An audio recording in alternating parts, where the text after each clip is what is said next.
So now you should be able to see my blackboard. So I hope this works.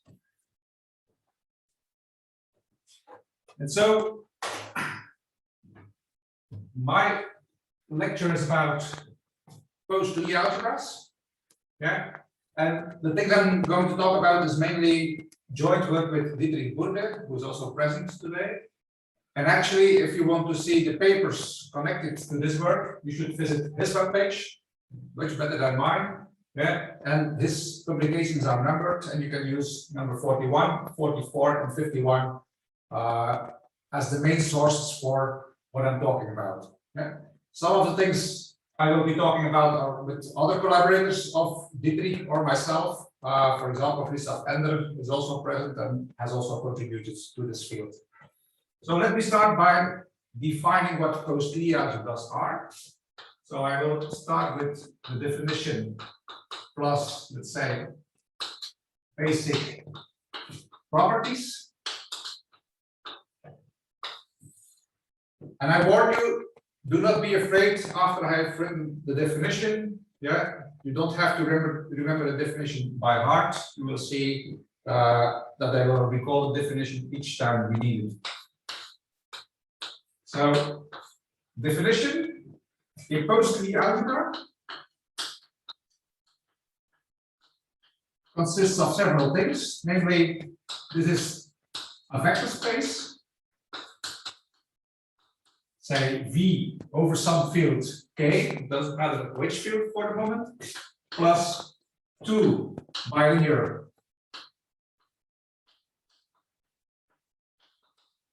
operators, and they have to satisfy certain rules. So the operators are denoted by a dot and then some kind of curly brackets. This is the second operator.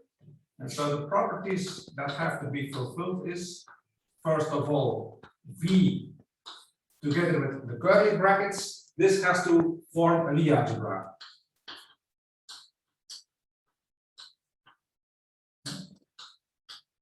So normally, if you talk about Lie algebra, you would write square brackets for the Lie brackets, but I will introduce square brackets later on, so therefore I prefer to use curly brackets over here.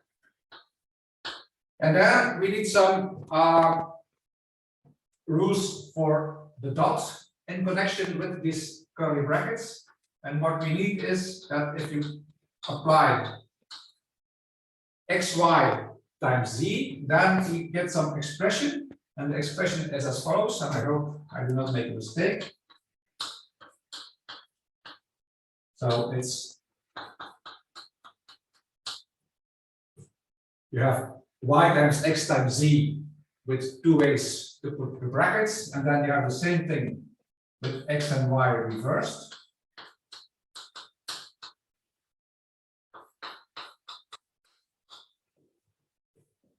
Yeah. This is one of the properties I need, and the second property is that if I multiply on the left to such a bracket, then I get a certain expression of the form x times y z plus y x times z. And now these conditions more or less fall down from heaven, so they do not really have a meaning for the moment. I will come back to some geometrical motivation for these expressions later on, probably tomorrow in my talk. Yeah, but I will work a little bit on these conditions now so that we get used to it. So, well, condition 1 is not difficult. Condition 2, maybe I should say a few words about condition 2 to make it sound a little bit simpler. And so, let me introduce what is called the associator of 3 elements. So the associator of 3 elements, this is just, in an algebra, this is just put the product in one way with bracketing and subtract the same product with the different bracketing on the other side. And that is called the associator of 3 elements. And now, of course, what you see is that if the associator of 3 elements is always 0, well, this actually means that this is an associative product, or let's say V with the dot product is associative algebra. So this is what we do not get, of course, in the theme of this meeting, namely, we work with non-associative algebras, but what is standing over here is that this thing is the associator of y, x, z. So this is one of these associators, but first y, then the x. And this is minus the associator of x, y, z. So the second condition, we can make a shorthand for this, saying that x, y dot z is just the associator of these elements minus the associator when you reverse the role of x and y. So this is a simpler way, more or less, to remember this condition. The third one, this is perhaps more important for now to remember. So what we will do is we will introduce the notation. So whenever we have, let's say, a vector space V with a product dot, we will introduce a notation for the left multiplication by an element and for the right multiplication. So we introduce L of x, which goes from V to V, and which of course maps y to L of x of y, which is nothing else than multiplying on the left with this x. And equally well, but I will use this less, we can define the right multiplication, and of course more or less the same, and then the right multiplication is given by y times x. And now what is condition 3 now saying? So this says something about left multiplication. Left multiplication of x on a bracket is you can put the left multiplication inside. So more or less L of x of yz is L of x applied to y comma z plus y L of x applied to z. And so this says nothing else than the fact that Lx has to be a derivation of, let's say, the Lie algebra that I form with these curly brackets. So the third condition is saying nothing else than left multiplications have to be derivations of this Lie algebra. So this is more or less the second one is the more complicated condition. Okay, don't worry. You don't have to remember these conditions by heart. I will recall them every time we need them. Also, the aim of the course is not to really go very deep into Post Lie algebras, although the whole team is about Post Lie algebras. But my aim is to give a basic course on Post Lie algebras, and in doing so, also introducing several techniques which are useful if you're just working with Lie algebras on whatever kind of problem. So it's kind of general course, and I use Post Lie algebras as the main object to work around. Okay, so after having given the definition, I will introduce some basic properties. And for the first one, I will make a rather large computation. And maybe I should make it on this side.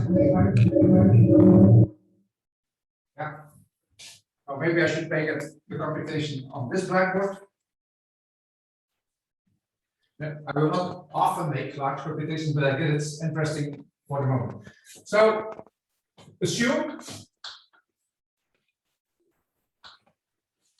that we have, let's say, a vector space V with a curly bracket, which is a Lie algebra, and such a product which is a post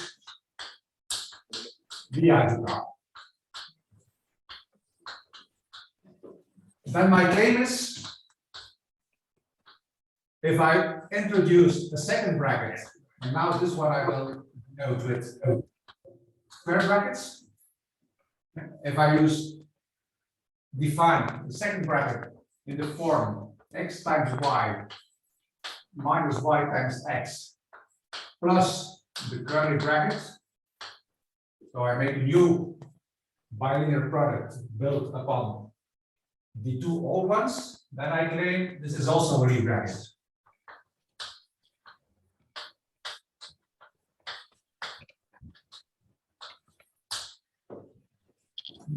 And I want to explicitly give a proof of this result. Yeah. Okay, first thing I have to check is that this is a bilinear product. This is obvious because it's built up of two bilinear products. It has to be, well, xy has to be the same as minus yx, so this is also very clear. So the main thing I have to check is Jacobi identity. Yeah. So I have to prove that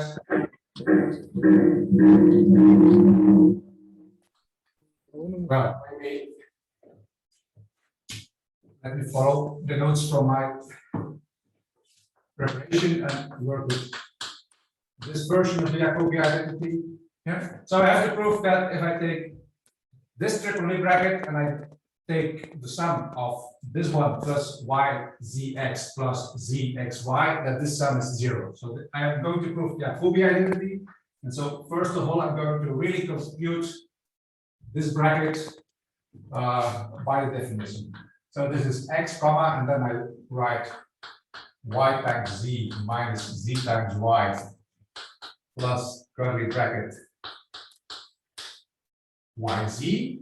And now again, let me further compute this. So first of all, multiply on the left hand side by x every term. So this is x, y, z. And if I do not write a dot, you should think that there is a dot. So like this plus x times yz, then the product with the x on the other side, so minus yzx. This is with the minus sign, so this is it. Yx with a minus sign. Xy, sorry. Yz x, and then the last thing, the bracket of x with yz minus the bracket of x with zy plus x yz.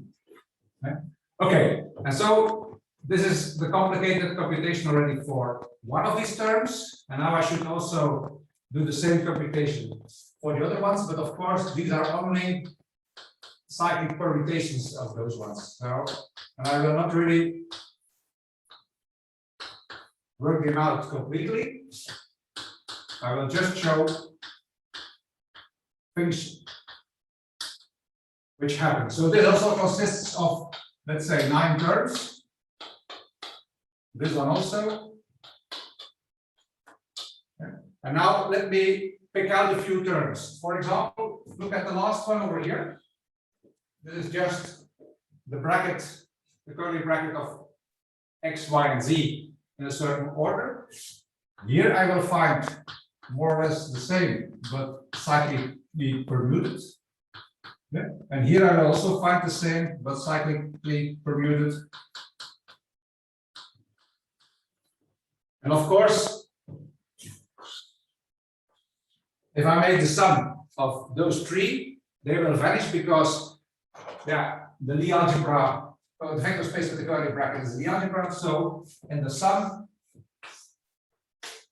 this will disappear. Yeah. Okay, now let me have a look at some other places. So I'm looking at completely the third row over here.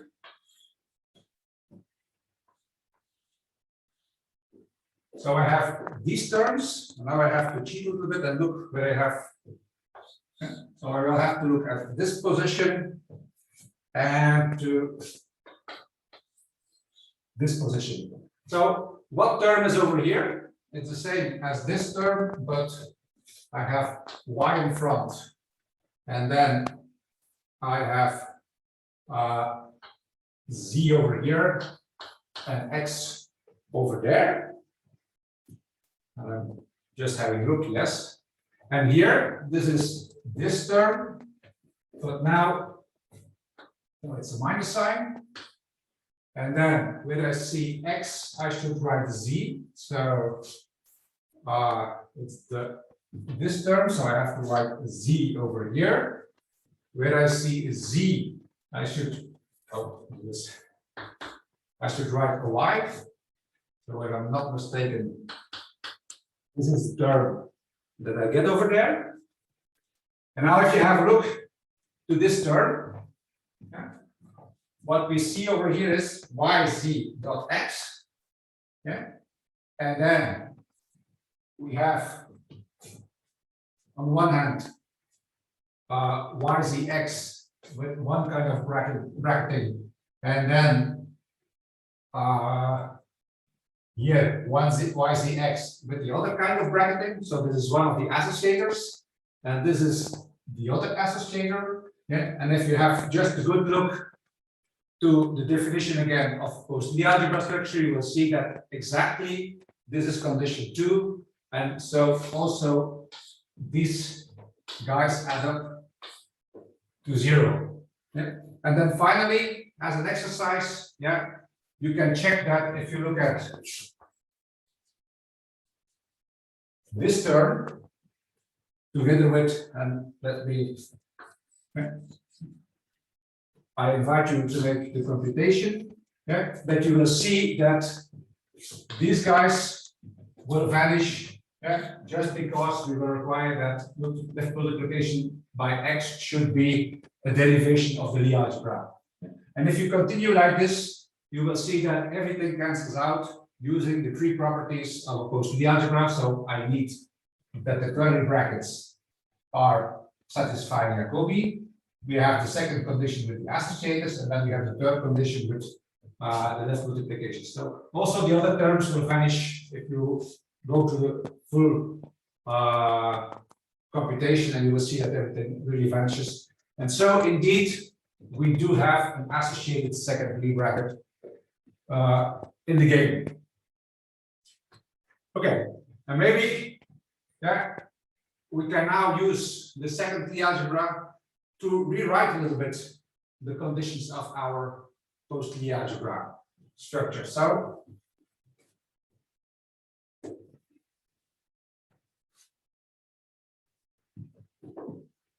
the second property that I will need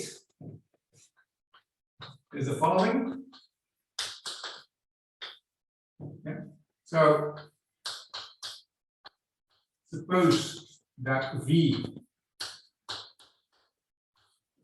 here is a Post Lie algebra.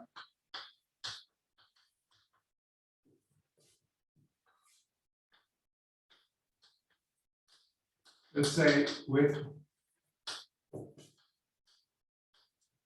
associated brackets, second Lie bracket,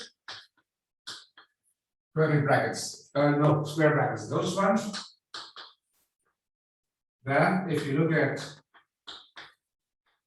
this bracket, you can also express it as x dot y. Sorry, this times what I need is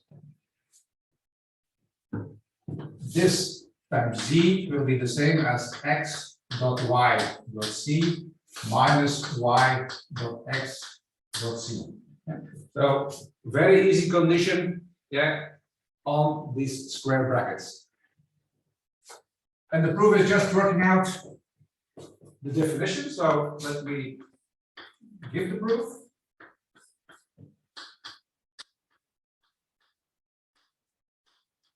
So x comma y dot c, we just use the definition of square bracket. So that is x times y minus y times x plus xy times z. So it indeed becomes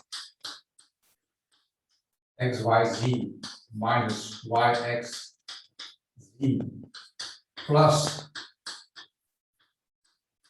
xyz. And now this is the left hand side of the second condition in the definition of a Post Lie algebra structure, So let me recall what it says. So the first things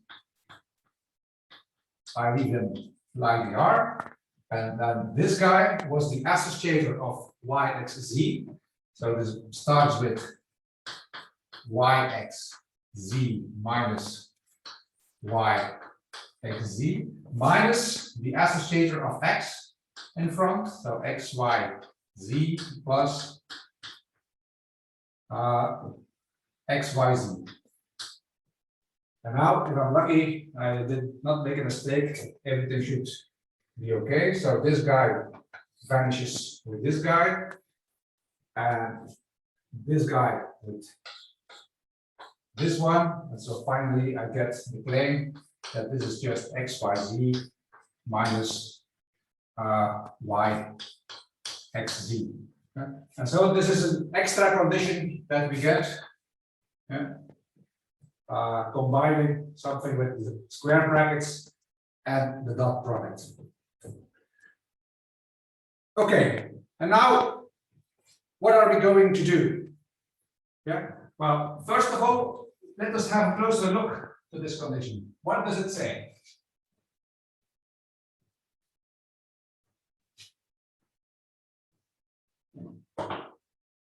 So if we look at this condition, this just says that if you look at the left multiplication of the square bracket, that this is the left multiplication product in this sense, minus the product in this sense, or if you just consider them as endomorphisms, this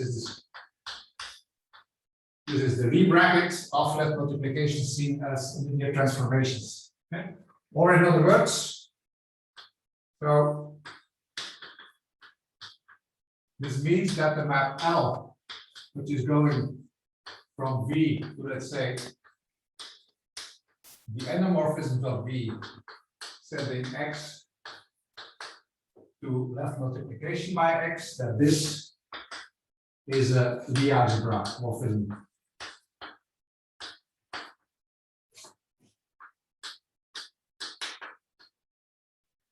Okay. And moreover, recall that these endomorphisms, well, actually, we know that left multiplications are derivations of the Lie algebra with the curly brackets. So actually, you can view this L as being a map from V to the derivations of the Lie algebra that we know it like this, V with the curly brackets. Okay, now there are two Lie algebras involved. Yeah, one with the curly brackets and one with the square brackets. Yeah? And I think it's a good idea to just give this Lie algebras a name, so that we can remember which one is which. And this is what we are going to do for my whole lecture series. So we will introduce two names, Lie algebra N and Lie algebra G. And so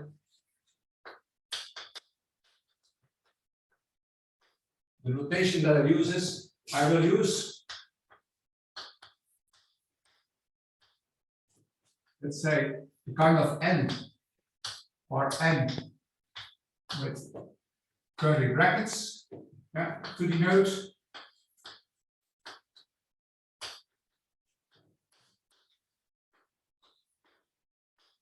the Lie algebra V with the curly brackets. Yeah. And I will use, let's say, kind of G, or more explicitly sometimes G with square brackets, to denote the Lie algebra V with square brackets. So these two are involved, but recall, as vector spaces, all of them are the same. N equals G equals V. Okay? So the N I use is just to emphasize that I'm looking at the curly brackets. The G, and I'm using this is just to emphasize that I'm working with the square brackets. Okay? And what we are going to do is, we are going to use a notation, namely the, well, definitional notation. We call a pair of Lie algebras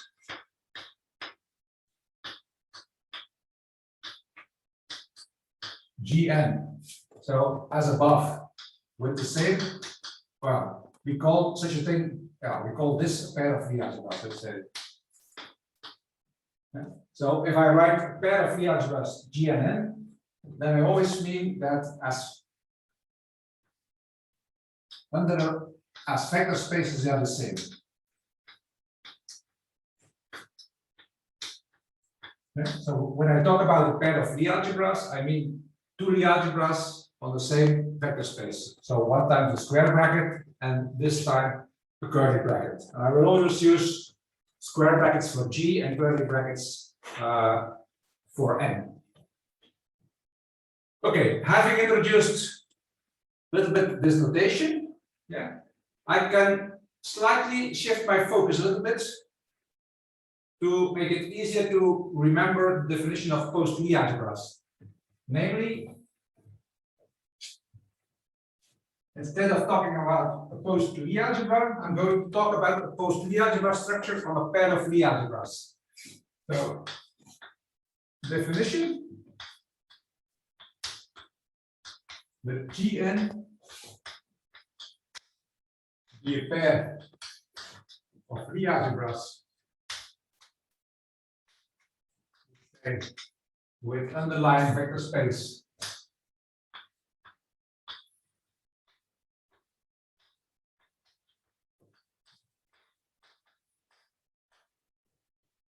V, then a post Lie algebra structure on this pair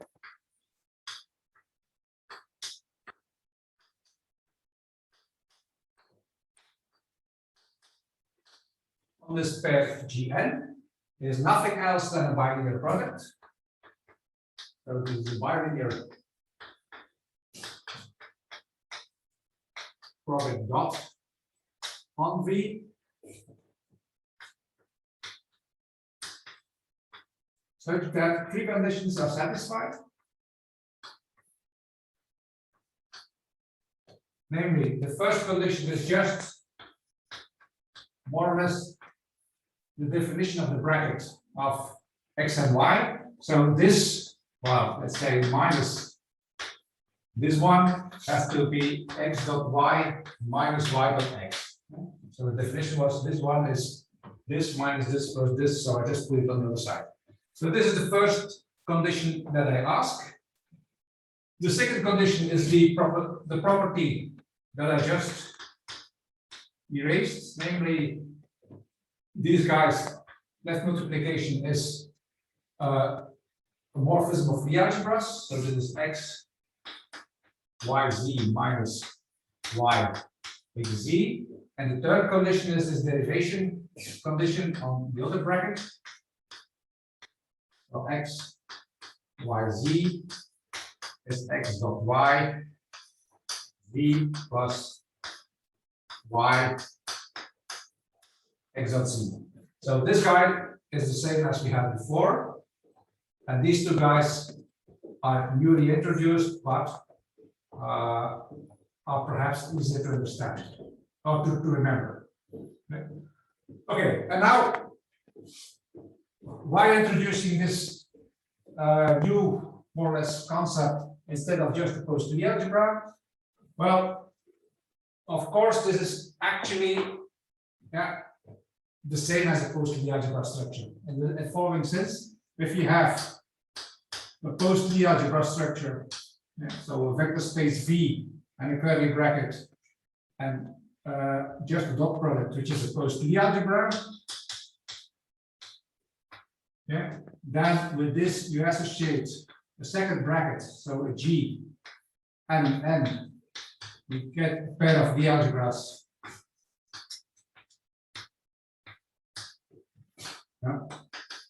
with a post Lie algebra structure.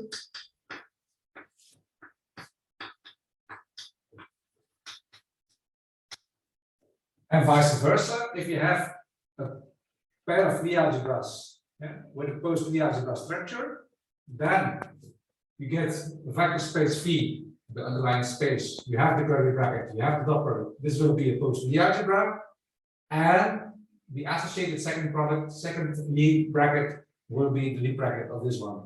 So they are actually equivalent notions. And so during my lectures, I will always talk about Post Lie algebra structures on a pair of Lie algebras. This is the way I'm going to work with these structures. Okay. Is it difficult to find a Post Lie algebra structure on a Lie algebra? So first example, I have been talking about Post Lie algebras, but I haven't shown you any example yet. Now, first example, say let V with curly brackets be a Lie algebra. So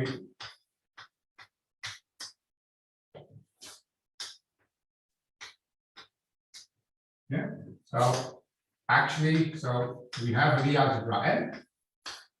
Yeah, V with curly brackets. Well, now define the product dot. So going from V to V to V, map an xy onto the product, which you just define to be equal to 0. Yeah, you take all products equal to 0.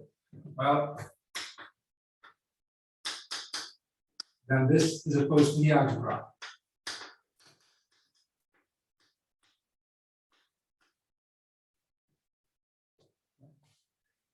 It's a Post Lie algebra.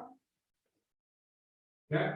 Why? Well, you have to look at the conditions. The first condition said that this one was Lie algebra. This is okay. The second condition was with the associators. But if you look at this, this will just be the condition 0 equals 0. And also the third one, which was this one, well, all products are 0, so again, 0 equals 0.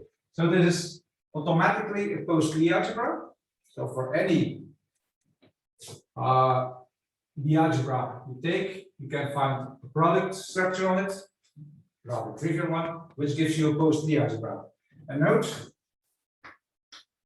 that the second associated bracket, the square bracket, was by definition xy minus yx plus xy. Yeah, and of course these guys cancel out, they are 0, so this is just the second bracket is the same as the first bracket. Yeah. Okay, this is an example, but this is of course a very trivial example. Later on, we will see much more interesting examples, but keep in mind that on any Lie algebra, we can define a Post Lie algebra structure where the second bracket is actually the same bracket again. Okay, now what is the rest of my course going to be like? So what I'm going to do is I'm going to investigate algebraic properties on G and N and ask myself if I know, for example, that this guy is a solvable Lie algebra and this one is a simple Lie algebra, does or does it not exist a Post Lie algebra structure on this pair? Okay, and so the main aim is, and I'm already announcing it, so I made a kind of scheme like this one. Okay. So I have conditions, abelian, nilpotent, solvable, simple, semisimple, and reductive, and I have the same for the N side. And at this point, I will ask myself, well, assume G is solvable and N is abelian. Does there exist a Post Lie algebra structure in this situation? I will be more clear later on, but the goal of my course is actually to fill up this whole scheme and putting check marks V if the situation is okay, and a red cross if the situation is not okay. So these are the conditions that I will go through, and I will recall the definitions of what is nilpotent one, what is a solvable one, and so on, the moment we are ready. So this is what I'm going to do during the next few days. Okay.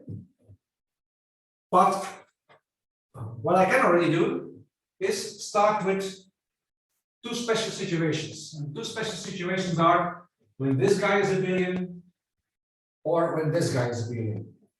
And so let's say this is really the second part after the definition and the basic properties. So what if G or N are abelian? So first,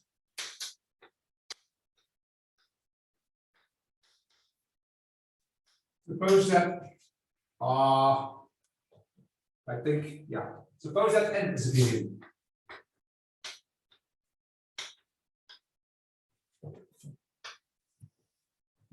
So N abelian means that all curly brackets are 0. Okay. Then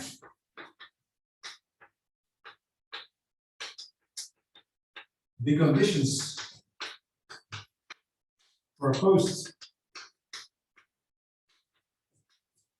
Lie structure on the pair Gn are equivalent with 3 conditions. Now, of course, I just have to translate what is standing over here. So xy has to be equal to x dot y minus y dot x. Yeah, and that's it, because this guy vanishes. The second one has nothing to do with the curly bracket, so I leave this one as it is.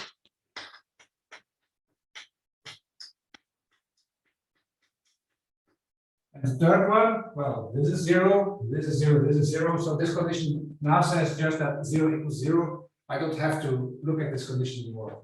So these are the 2 conditions that I have, yeah, for a post Lie algebra structure, post Lie structure on a pair Gn where n is abelian. Now let me rewrite 2 a little bit, so I can rewrite the second condition a little bit for the moment.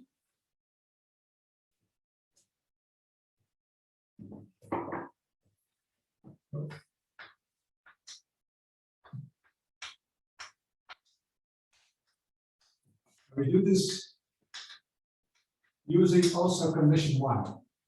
Okay. Well, what I will do is I will replace the square bracket, yeah, by its definition over there. So what I do get is then that we have the condition xy minus yx dot z is the same as xyz minus yxz, or just this is xyz minus yx dot z equals xyz minus in this direction. And now let me put them together a little bit. So this is with x in front, this one is with x in front, so I get xyz minus xyz has to be equal to, put this one on the other side, yxz minus this one, yxz. And now if you remember the definition of the associator, this guy is the associator of x, yz has to be equal to the associator of y, xz.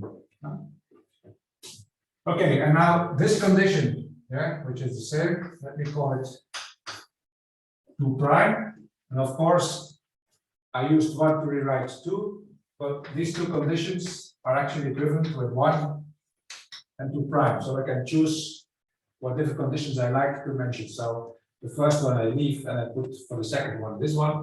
This is the same kind of, let's say, structures.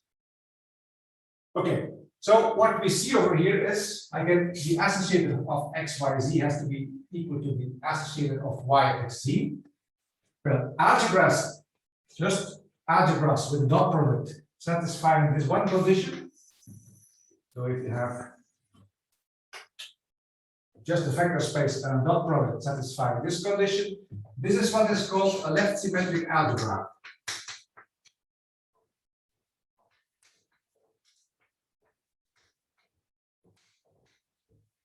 And why is it called a left symmetric algebra? Because if you look at the associators and you just look at the left-hand side, well, then your associator is symmetric on the left-hand side. You can change x and y from position. The associator doesn't change. Okay? Sometimes this is also called a pre-Lie algebra. So we have post-Lie algebras. This is also called a pre-Lie algebra. And I must admit that I do not have any clue where the words pre and post come from. Well, I know it has to do with something with operas, but this is not something which I am familiar with. Okay, and so these left symmetric algebras, we can also consider them on a vector space with a square Lie bracket. And if you have these two conditions, we say that we have a left symmetric structure on G.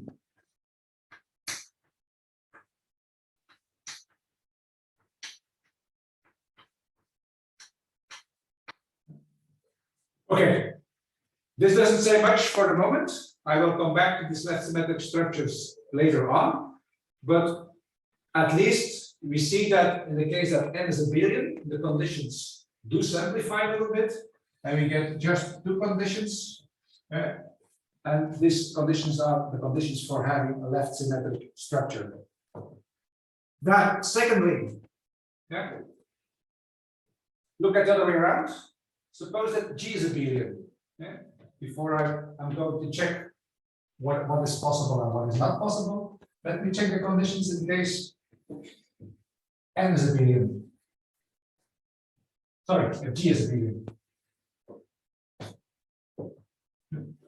So, problem B, or section B. Suppose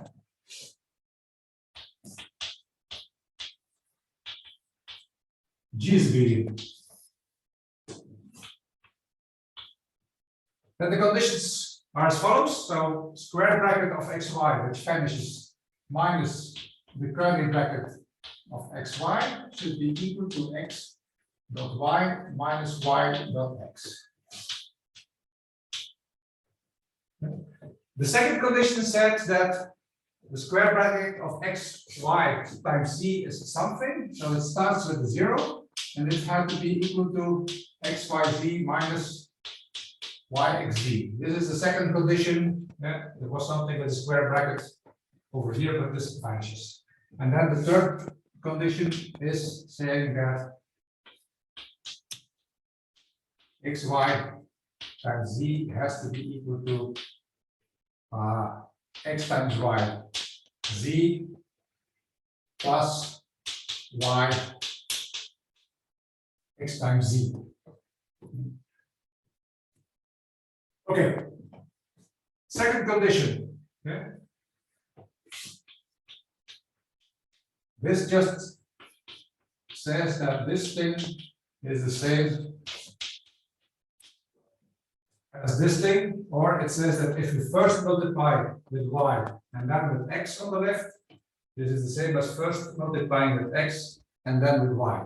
So this means that Lx, Ly is the same as Ly with x, or just left multiplications commute. And so this is condition 2. We can rewrite also condition 3.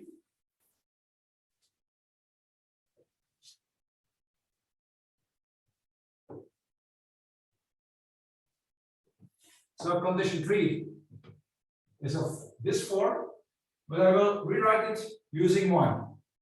So I will rewrite 3 using 1. So I replace xy with this symbol, and to get rid of the minus sign, let me put the minus sign everywhere over here. Then I can just use what I want. So the left hand side, that becomes x times y minus y times x times e should be z should be equal to this bracket, which is xy times z minus z times xy, and then this bracket, which is y times xz. Let me see, y times xz minus xz times y. Okay. And now what I see, I have x, y, z over here, and I also have it over there, so I can get rid of this one. And I have, let me be able to get rid Karel, of there is a problem with your third equation. with this one. Yeah, this should. On the left. On the left, it is x times curly bracket of yz. Like this. On the left, on the third equation. This one? No, but on the left. Ah. Yeah, This should be. it should be x times curly bracket of y and z. Because left multiplication by x is a derivation. Yeah, yeah. This should be okay. Yeah. Thank you. X times. This is the one. This is the condition. Yes, of course. Thank you. Yeah. So forget about this for the moment, and so this should be x times yz minus zy, and now hopefully things work a little bit better. So let me write out what I have. I have xyz minus xzy is equal to xyz minus z xy plus yxz minus. Okay, and now I have to get rid of some things. Look at this guy. Let me see. Look at this guy. And look at this guy. Am I correct now?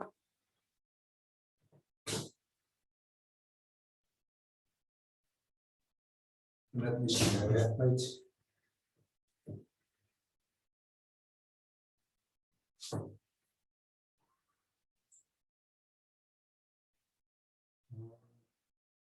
I need somewhere.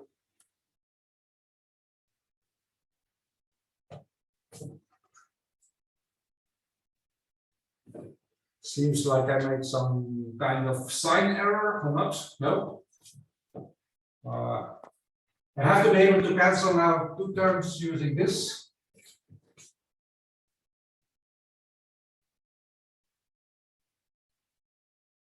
Yeah, of course, these are the same.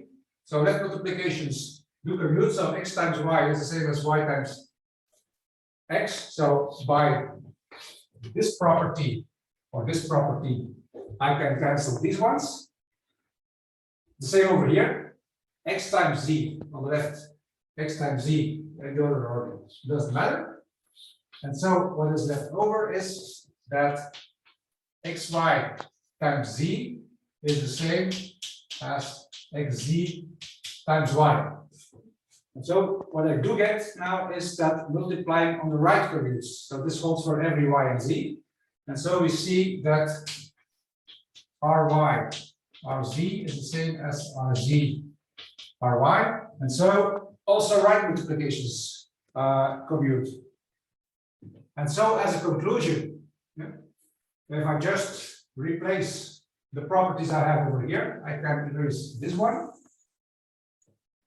So this just says that Lx Ly is the same as Ly Lx, and this one says that Rx Ry is the same as Ry Rx. Of course, I changed y and z. And so if you do not look at one, I get a product such that both left multiplications and right multiplications commute. And this is something we have been calling LR algebras. So L for left multiplications, R for right multiplications, while other people have been calling this bi-commutative algebras. So the two notions are the same. And what we get here, well, actually, to be very precise, if you define new product, let's say circle, and you define this as being minus the previous one, okay, then you get the three conditions that the curly bracket is just x circle y minus y circle x, and then condition 2 and 3 are again left multiplications commute, right multiplications commute. Yeah? And so this is what has been called an R structure on the curly bracket. Okay? But anyhow, that doesn't matter too much. Yeah? If G is abelian, then a post Lie algebra structure actually is the same as an LR structure on the Lie algebra, up to sign. Now, maybe this has all been very theoretically, so let me give an example of such an LR structure. Yeah. For example,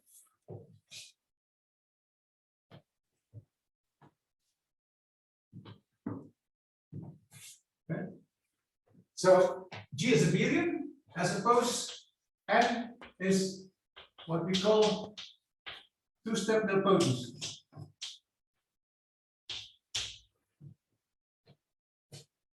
Yeah. Two-step nilpotent means that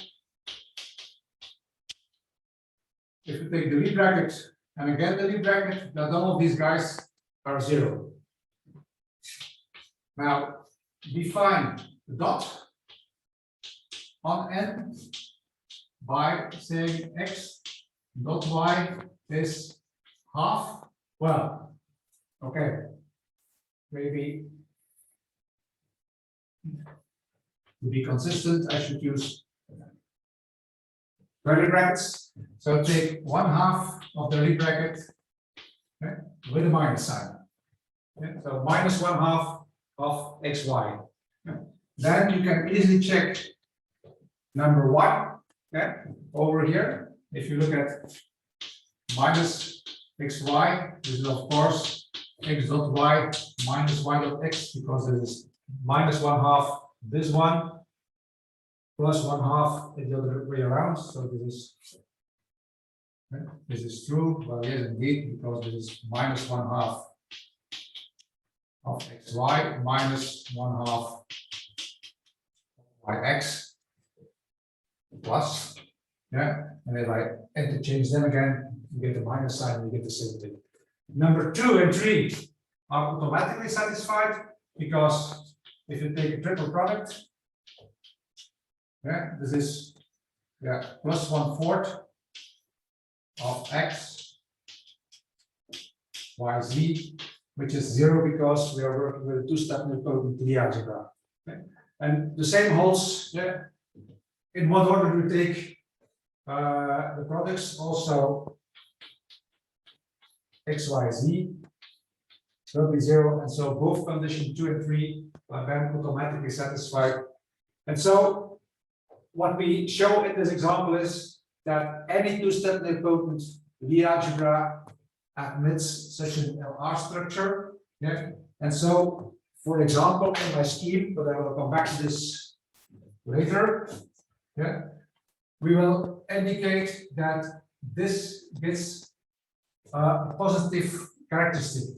When we put a V over here, in the future we will show, we will mean that there are examples of nilpotent Lie algebras and abelian Lie algebras G, such that there is a structure. We will not mean that for any nilpotent Lie algebra and any abelian one you can find such a structure. So if I will put a V, I will just mean this situation is possible. Okay, maybe not always, but it is possible. If I put a cross, this means it's never possible. Okay? But that's for next time. And I think I will stop over here. It's 5 minutes too early, but this is a good point to stop. And I think that you will deserve 5 minutes breaks also before next talk. Maybe there are some questions. Yeah. Okay. I see some. Thank you. Yeah. Thank you, Professor Dekimpe. if there are any questions, please come forward. And if not, enjoy your 5-minute break. Okay, since I do not, I see some things in the chat. Well, Let me. If not, let us thank Professor Dekimpe, please, and look forward for his next lecture tomorrow. Yeah. Okay.